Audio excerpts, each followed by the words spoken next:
आदाब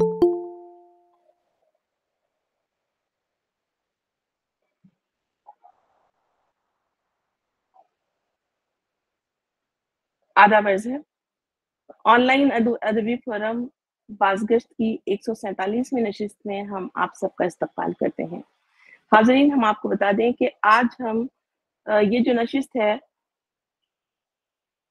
बहुत ही मशहूर मारूफ़ उर्दू के शायर मख़दूम मुहिउद्दीन की याद में हम मना रहे हैं, और जिसमें सबसे पहले तो उनका तारुफ़ पेश किया जाएगा, फिर उसके बाद उनकी मुंतख़ब नज़में पेश की जाएँगी और फिर सदारती ख़िताब होगा।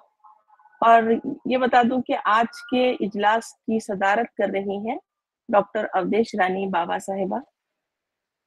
तो हम दिली खैर मक़दम करते हैं डॉक्टर अवधेश रानी बाबा का। और मैं जो है मैडम के साथ ही बैठी हूँ उनके मकान पर, और जो मखदूम की नज़में पेश करेंगे जनाब शाहिद रज़ा, आपका भी इस्तक़बाल है। मखदूम का तारुफ़ करवाएँगी मखदूम मुहिउद्दीन का मुनीबा निदा यूबी साहबा, आपका भी इस्तक़बाल है। आपके अलावा हमारे जो मुअज़्ज़िज़ीन यहाँ पर हैं, शुरका हैं, उन सब का हम इस्तक़बाल करते हुए सदर इजलास की इजाज़त से मैं ये आज की कार्रवाई शुरू करना चाहूँगी। तो सबसे पहले मुनीबा निदा यूबी से गुज़ारिश है कि वो मखदूम मुहिउद्दीन का तारुफ़ पेश करें। मुनीबा निदा यूबी जो है वो तेलंगाना यूनिवर्सिटी के शोबे उर्दू में एमए की तालिबे इल्म है, और जो है आज मखदूम का तारुफ़ पेश करने के लिए यहाँ पर हैं। तारुफ़ पेश कीजिए मुनीबा।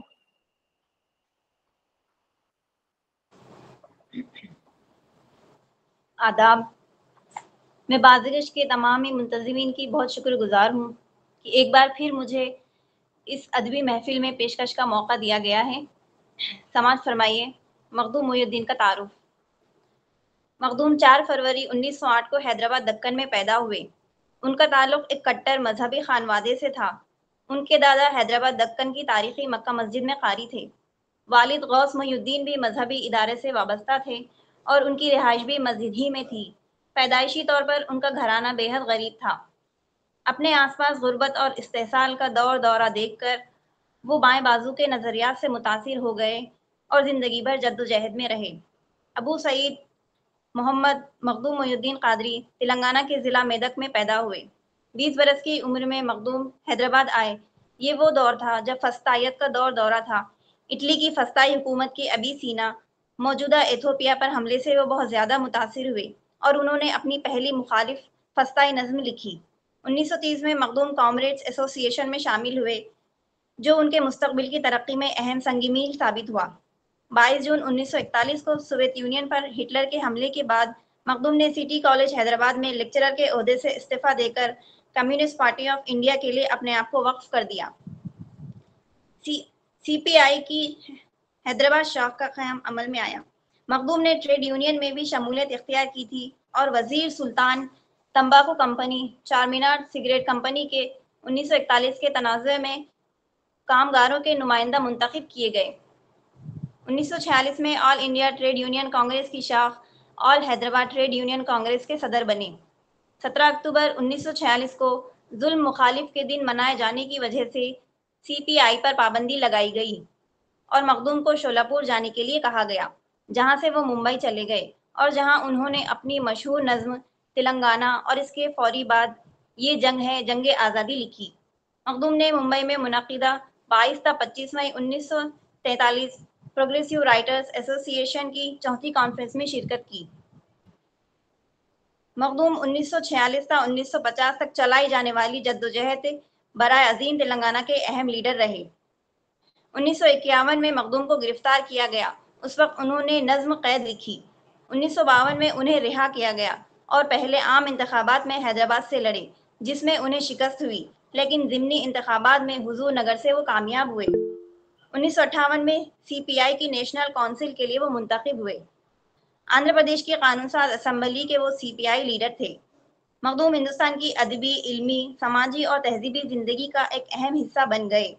फिल्मी दुनिया और तहजीबी मैदान के दरमियान وہ ایک مشترکہ مقام حاصل کر گئے اور ہندوستانی فلمی دنیا میں انہوں نے اپنے اہم نقوش چھوڑے۔ انہوں نے فلموں، اسٹیج اور ڈرامے کے لیے بے شمار گیت، نظمیں اور نغمے لکھے۔ ان کی تحریروں میں عوام کی قربانیوں، جاں فشانی، جدوجہد اور تکالیف کا عکس دکھائی دیتا ہے۔ ان کا شعری سفر 35 سال کے عرصے پر محیط ہے۔ مخدوم ایک زود گو شاعر نہیں تھے، تاہم مختلف وقفوں سے ان کے 3 شعری مجموعے شائع ہوئے: سرخ سویرا، گلے تر اور بساط رقص۔ مخدوم نے زیادہ تر نظم کی صنف میں طبع آزمائی کی ہے۔ ان کی غزلوں کی کل تعداد محض 21 ہے۔ 25 اگست 1969 کو جب وہ حیدرآباد سے ایک میٹنگ میں شرکت کرنے دلی گئے ہوئے تھے، ان کا انتقال ہو گیا۔ انہیں حیدرآباد دکن میں قبرستان شاہ خاموش میں دفن کیا گیا۔ ان کے مشہور شعر پر میں اپنی بات ختم کرنا چاہوں گی: بزم سے وہ دور گاتا رہا تنہا تنہا، بزم سے دور وہ گاتا رہا تنہا تنہا، سو گیا ساز پہ سر رکھ کے سحر سے پہلے۔ شکریہ۔ بہت بہت شکریہ، آپ نے مخدوم محی الدین کا تعارف یہاں پیش کیا۔ بہت شکریہ منیبہ ندا ایوبی۔ اور اب جو ہے مخدوم کی نظمیں پیش کی جائیں گی، اور منتخب نظموں کی پیشکشی کے لیے میں جناب شاہد رضا سے گزارش کرتی ہوں۔ شاہد رضا تلنگانہ یونیورسٹی میں شعبہ اردو میں ریسرچ اسکالر ہے، اور تلنگانہ کے جو اقامتی مدارس ہیں اس میں معلم کی حیثیت سے آپ کا خدمت انجام دے رہے ہیں۔ شاہد رضا سے گزارش ہے کہ وہ مخدوم کی نظمیں پیش کریں۔ جی بہت شکریہ۔ سب سے پہلے ادبی آن لائن بازگشت کے تمام احباب، ذمہ داران اور اس پروگرام میں شرکت فرمانے والے تمام احباب، صدر اجلاس اور بالخصوص میرے استاد گرامی پروفیسر ڈاکٹر گلے رانا صاحبہ اور جناب ڈاکٹر فیروز عالم صاحب اور دیگر منتظمین اجلاس کا میں شکریہ ادا کرتا ہوں، آداب عرض ہے۔ اور مجھے جو یہ موقع دیا گیا کہ مخدوم محی الدین کی منتخب نظمیں پیش کی جائیں، اس پر میں تمام کا شکر گزار ہوں۔ مخدوم محی الدین کی جو منتخب نظمیں ہیں ان میں سے میں سب سے پہلے جو نظم پیش کروں گا وہ انقلاب ہے، اور اس کے بعد اور دیگر نظمیں بھی پیش کی جائیں گی۔ پیش خدمت ہے نظم انقلاب۔ اے جان نغمہ جہاں سوگوار کب سے ہے، تیرے لیے یہ زمیں بے قرار کب سے ہے، ہجوم شوق سرے رہ گزار کب سے ہے، گزر بھی جا کہ تیرا انتظار کب سے ہے، نہ تابنا کی یہ رخ ہے نہ کاکلوں کا ہجوم، ہے ذرہ ذرہ پریشاں کلی کلی مغموم، ہے کل جہاں متعفن ہوائیں سب مسموم، گزر بھی جا کہ تیرا انتظار کب سے ہے،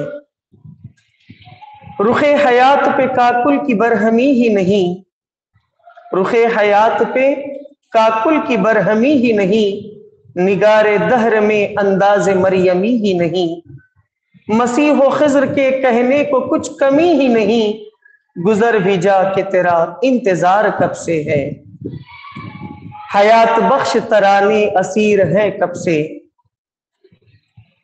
گلو زہر میں پیوست تیر ہے کب سے ہے،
पर रूसी सीखने के ज़बान सीखने के लिए और फिर पढ़ाने के लिए आपको वहाँ पर बुलाया था और फिर आपने वहाँ से डिप्लोमा भी किया और ये अंग्रेज़ी और रूसी ज़बान में तर्जुमे करती थी और जब हैदराबाद में कोई सय्याह आते और टेक्नीशियंस आते तो उनकी रहनुमाई करती थी और इस तरह आपने रूसी ज़बान के मुतरजम की हैसियत से भी खिदमत अंजाम दी हैं।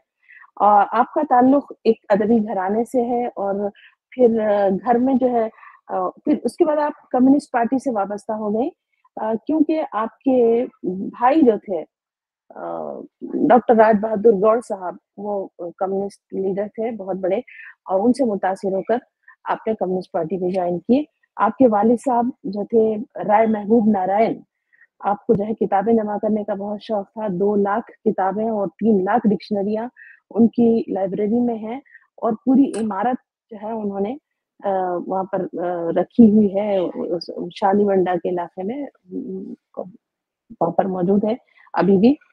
और फिलहाल मैडम जो है तरक्की पसंद मुसन्निफीन की जो कौमी सेक्रेटेरिएट है उसकी रुकन है और हैदराबाद शाख की सदर है और महफिल ख़वातीन की भी जो हैदराबाद में है उसकी भी सदर है। और एक और अहम बात मैडम के ताल्लुक से ये है कि 2001 में आपने रोजनामा मुंसिफ जो हैदराबाद से निकलता है उसमें कॉलम लिखना शुरू किया था, मुझे याद है सब जरा जरा के उन्वान से, जिसमें हैदराबाद की तारीख, तहजीब, सकाफत ये सब जो लोग नहीं जानते हैं उनको जो है वो मवाद वहाँ पर मौजूद है। मैडम उसमें कॉलम लिखा करती थी और सियासत में भी तहकीकी मज़ामीन आपके छपते थे रोजनामा सियासत में। इसके अलावा 2 किताबें आपकी मंजर-ए-आम पर आई हैं, एक तेलुगु और उर्दू अफसाने का तकाबुली मुताला और दूसरी किताब जो है वो दक्कनी अदब और ज़बान पर हिंदुस्तान की दूसरी ज़बानों और अदब के असरात। ये आपका पीएचडी का तहकीकी मकाला भी है और उसे उन्होंने किताबी शक्ल दी है। और अब इस मुख्तसर से तारुफ के बाद मैं डॉक्टर अवधेश रानी बाबा साहिबा से गुजारिश करती हूँ कि वो सदारती खिताब से हमें नवाजें। शुक्रिया गुलजार। पहला तो मैं आपका इस बाज़ पर उससे शुक्रिया अदा करूंगी कि पहली मरतबा मुझे बोलने का मौका आप लोगों ने दिया है और ये सुन के बड़ी जो आप लोगों ने नज़्म पढ़ी और भी करवाया। 3 नज़में पढ़ी गई, ये मुर्दुम साहब के 3 दौर में बताती हैं। एक तो इनकलाब है जो उन्होंने सियासी नज़्म है और दूसरी नज़्म अंधेरा है। अंधेरे के ये है कि अंधेरे का जो सबसे अहम पहलू है कि एक मशहूर मुसव्विर और सिपाही पिकासो की एक तस्वीर थी गोर्निका, ये उसकी अक्कासी करती है नज़्म। हालांकि मखदूम ने पिकासो की तस्वीर देखी थी और शायद पिकासो ने भी मखदूम की नज़्म नहीं पढ़ी होगी, तो ये जो इतनी बहुत मकबूल तस्वीर थी और इसके बाद ही हमारे पास तज्जिया है जिसको हम कहते हैं नए तर्ज की मुसव्विरी शुरू हो गई थी और साहब की ये नज़्म बहुत ही पॉपुलर हुई है क्योंकि इसमें एक खास बात ये थी कि रात के माथे पे सितारों का हुजूम और इन रात जो है वो एक अलामत है जो ये आ जाता है कि इसके बाद अंधेरा नहीं उजाला ही होता है खुर्शीद के दरख्शां के निकलने तक।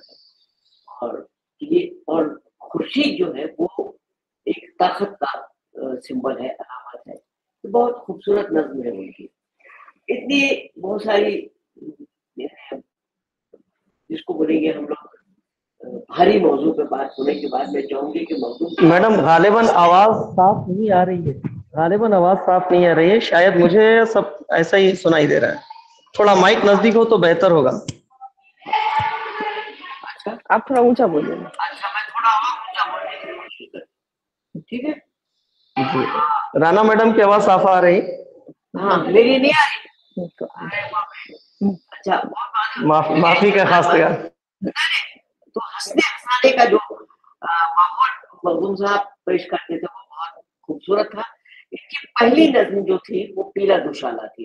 इनके एक रूममेट थे जो जमींदार थे और उन्होंने एक पीला दुशाला अपने साथ लाए थे और वो पीला दुशाला ओढ़ के सोया करते थे। तो एक रोज पीले दुशाले के चक्कर में रहते थे। तो मौदूद साहब बहुत शरीर आदमी थे और उन्होंने वो पीला दुशाला उनसे निकाल दिया हाथ में से, और वो पीले दुशाले के लिए बड़े परेशान रहे थे, तो उसी पर उन्होंने पीला दुशाला लिखी थी। और ये नज्म उन्होंने एक तकरीबन सुनाई जिसमें जो है निज़ाम साबे भी शामिल थे। और जब उन्होंने ये मिसरा पढ़ा मिन ज़ेर तो बाला, एक मिनट मैडम, राना, मैडम की आवाज कभी एकदम साफ आ रही है और कभी एको जैसी आ रही है, तो अगर 2 डिवाइस हैं तो एक बंद कर दें। नहीं, एक ही डिवाइस है। हाँ, कभी बिल्कुल साफ आ रही है, कभी एको जैसी आ रही है। अच्छा, और ना मैं ना आगे हट रही हूँ ना पीछे हाँ, हट रही हूँ। अब ठीक है, अब बिल्कुल ठीक है। अच्छा, जी। अब ठीक है। जी हाँ। अच्छा, तो ये हंसने हंसाने में बहुत तवज्जो देते थे, तो पीला दुशाला उन्होंने लिखी, और ये पीला दुशाला एक मुशायरे में उन्होंने पढ़ी, और उस मुशायरे में निज़ाम साहब भी शामिल थे। निज़ाम साहब जब किसी बात पे खुश होते थे तो अपनी रान पे हाथ मार मार के तारीफ करते थे। तो इस नज्म में जब उन्होंने ये मिसरा पढ़ा मिन ज़ेर तू बाला, तो उस पर जो है निज़ाम साहब ने बड़ी धूम से उसकी दाद दी थी। तो दूसरी नज्म इनकी जो थी वो खव्वाली के तौर पे लिखी गई थी 1962 में। ये थी हमारी बीक में आओ हमारे साथ चलो, और इसको इकबाल कुरैशी, हमने हिमायतुल्लाह साहब ने फाइन आर्ट्स एकेडमी की तरफ से खव्वाली की शक्ल में गाना शुरू किया था। बाद में पता नहीं क्यों मखदूम साहब ने इन दोनों नज़्मों को अपने मजमू में से निकाल दिया। अच्छा, और बहुत कम लोग ये जानते होंगे कि हैदराबाद में एक जमालुद्दीन के लताइफ बहुत मशहूर हैं, और ये लताइफ 50% मखदूम साहब की तख्लीक है। और इनकी एक शख्सियत जो है वो बड़ी हश्त पहलू थी। वो शायर थे, नसर निगार थे, आप लोगों ने पढ़ा होगा बग्गी के पीछे छोकरा वगैरह। तो ड्रामा निगार भी बहुत अच्छे थे, अदाकार भी थे, और सबसे अच्छी बात ये थी कि वो बहुत अच्छे इंसान थे। अक्सर अदीब और शोरा के ताल्लुक से होता है कि वो घरेलू जिम्मेदारियों से बड़े बेबहरा रहते हैं, लेकिन मखदूम साहब इससे कभी गाफिल नहीं रहे। वो हमेशा अपने घर का सौदा सुलभ भी ले लिया करते थे। एक आपको एक वाकया सुनाऊं, एक ज़माने में एक केरोसिन का चूल्हा आया था, जो कहलाता था पाकिस्तानी चूल्हा, और वो बिल्कुल गैस के चूल्हे की तरह काम देता था। तो मखदूम साहब ने राबिया भाभी के लिए वो चूल्हा खरीद के लाए, और उसके न सिर्फ चूल्हा खरीदे बल्कि उसके सुलगाने की तमाम तरकीबें देखे, और आकर राबिया भाभी को बताया, और सुलगा के भी बताया कि इस तरह ये चूल्हा सुलगाया जाता है। मैंने ऐसा बहुत कम लोगों को देखा है जो अपने बीवियों के साथ, बच्चों के साथ, ये जो बड़े अदीब वगैरह होते हैं ये कभी-कभी लापरवाह हो जाते हैं, तो मखदूम साहब लापरवाह कभी नहीं रहे, एक बात। अच्छा, मखदूम साहब मेरे वालिद के हम-उम्र थे, मगर दोस्ती राज बहादुर गौड़ से थी, शायद वो पार्टी की वजह से होगी।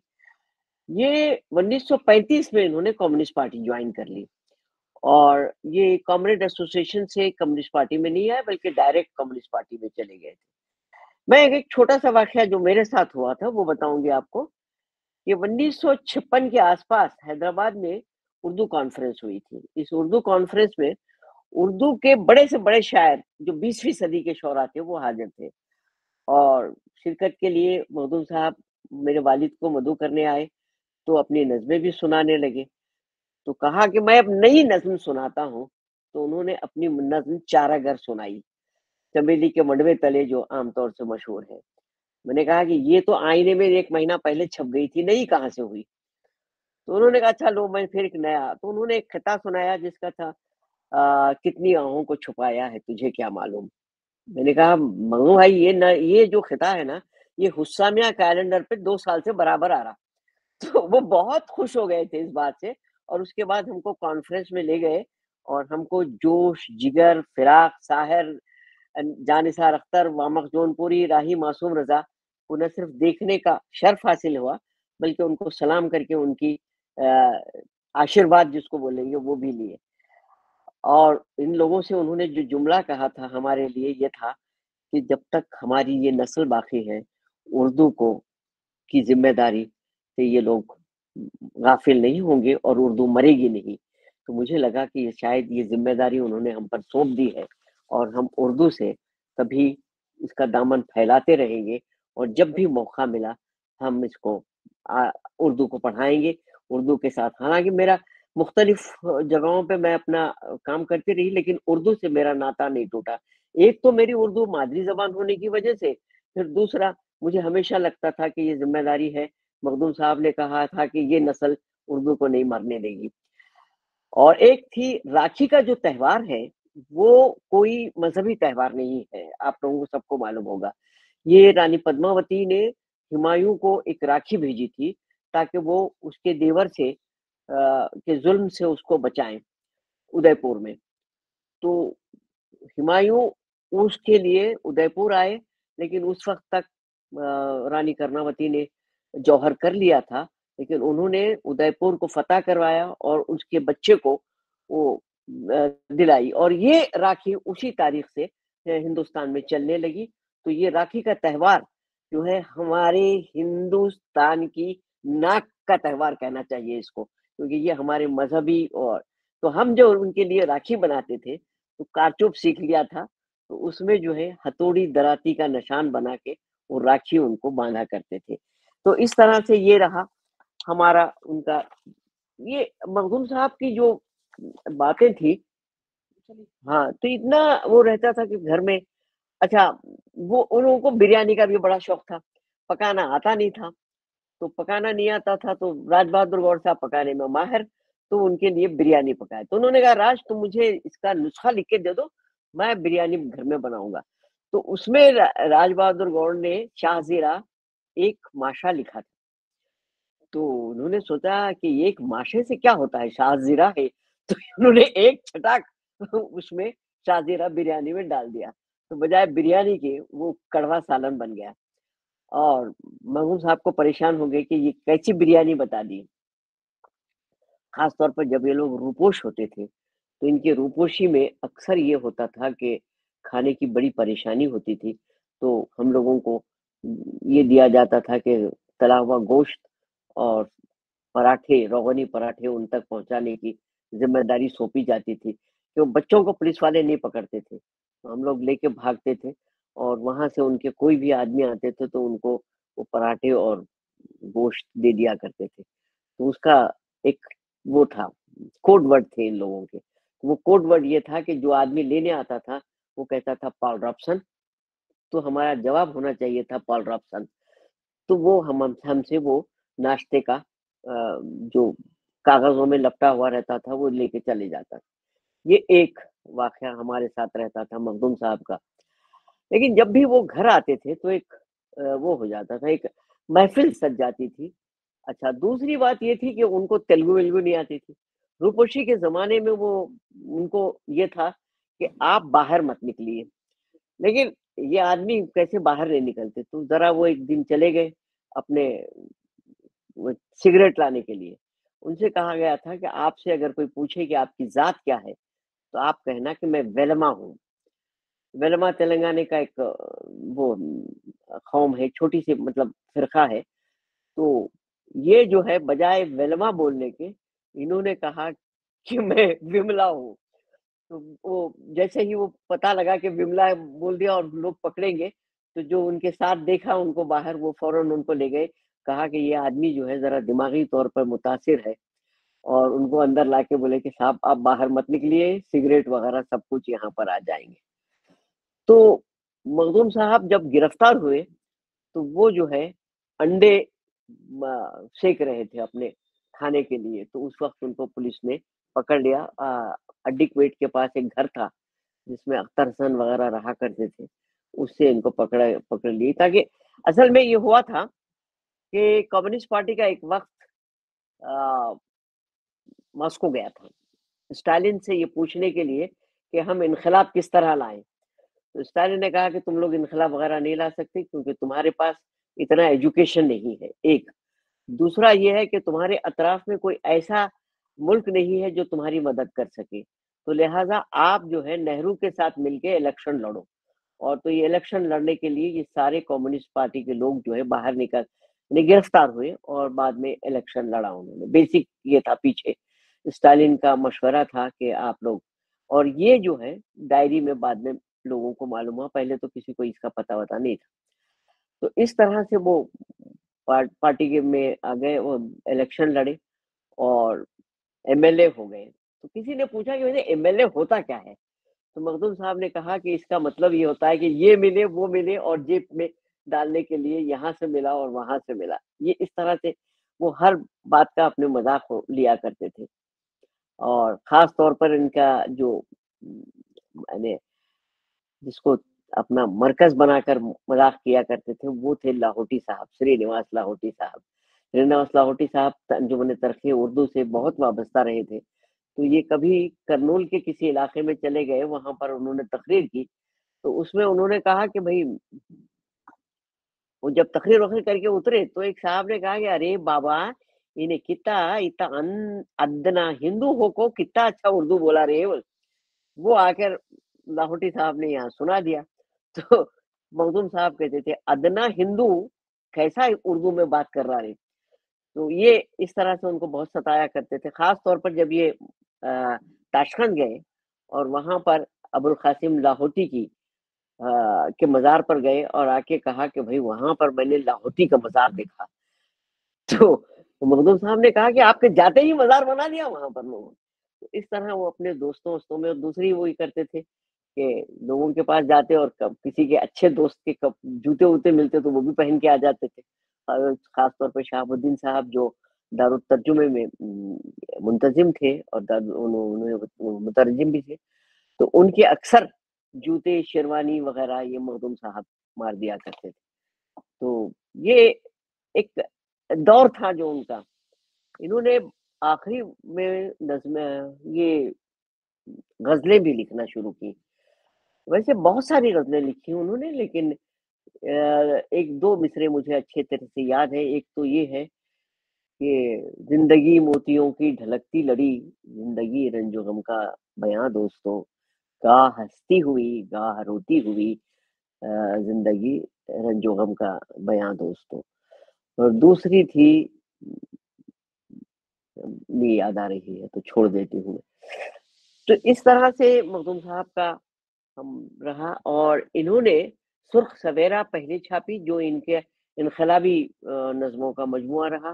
फिर गुले तर छापी जो बाद में ये दोनों को जमा करके उर्दू एकेडमी वालों ने बिसात रक्स छापी, जिसका बहुत ज्यादा चर्चा रहा, क्योंकि बिसात रक्स छापने के बाद मुआवजा वगैरह नहीं दिया। ये बाद में उर्दू एकेडमी वालों ने मखदूम अवार्ड भी कर लिया।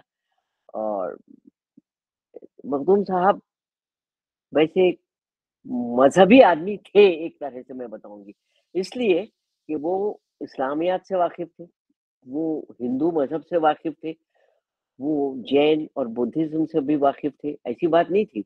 लेकिन उनके पास जो मजहब का तस्वुर है वो सिर्फ नमाज रोजा या वो नहीं था।